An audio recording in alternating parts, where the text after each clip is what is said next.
Now on health care, you call the House bill inadequate. So what's your idea? How do you make it better? How do you make it pass? Well, Bill, we know that there needs to be changes. I mean, the Obamacare is got lots of problems connected to it that can be resolved. And when I saw they talked to the president, wanted me to support the House bill, I said I couldn't. But we talked about the fact that when the bill gets over in the Senate, it's an ongoing process. That's the way it works. The question is, as they deal with Medicaid expansion, as they deal with the exchange, where they're giving people the tax credits like $3,000 or $4,000 a year. I mean, you can't buy anything for that amount. So I think it has to be something that provides flexibility. I hope it provides some leverage that governors can use in order to control their costs from the rising costs of pharmaceuticals.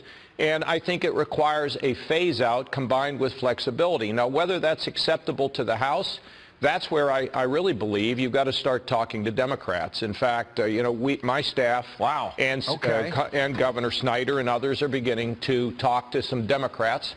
Because, look, we've got to get this thing settled. Yeah, you might need their votes. Well, not just that, Bill, but you want to have something that isn't going to deprive many Americans of health insurance. And the whole thing about the pre-existing conditions, I don't know of any governor that's going to opt for that because it's not funded, for example. There's not enough money in these pools.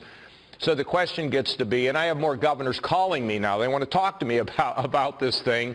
I think there is a way to get this done. As to whether you can pass it through the House or whether the Senate gets it right, I don't know. My goal, improve, reform, fix it, but don't kick people off the rolls here and just think everything's going to be fine. I've got another minute here. I want to move to this Russia matter here. Pete Hoekstra, a former colleague of yours, you know him well, from Michigan, was here 30 minutes ago. He said, listen, a year from now, you're going to be talking a lot more about the unmasking of Americans than you will Russian collusion in the past election.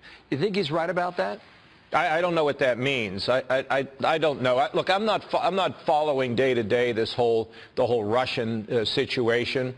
I just know that the committees have to do their job. It sounds like the Senate Intelligence Committee is doing a good job. They seem to be proceeding forward. They seem to be working together, and we just need to get to the bottom of it, figure out where we are, and move on. We got to get this done, and we got to unify this country.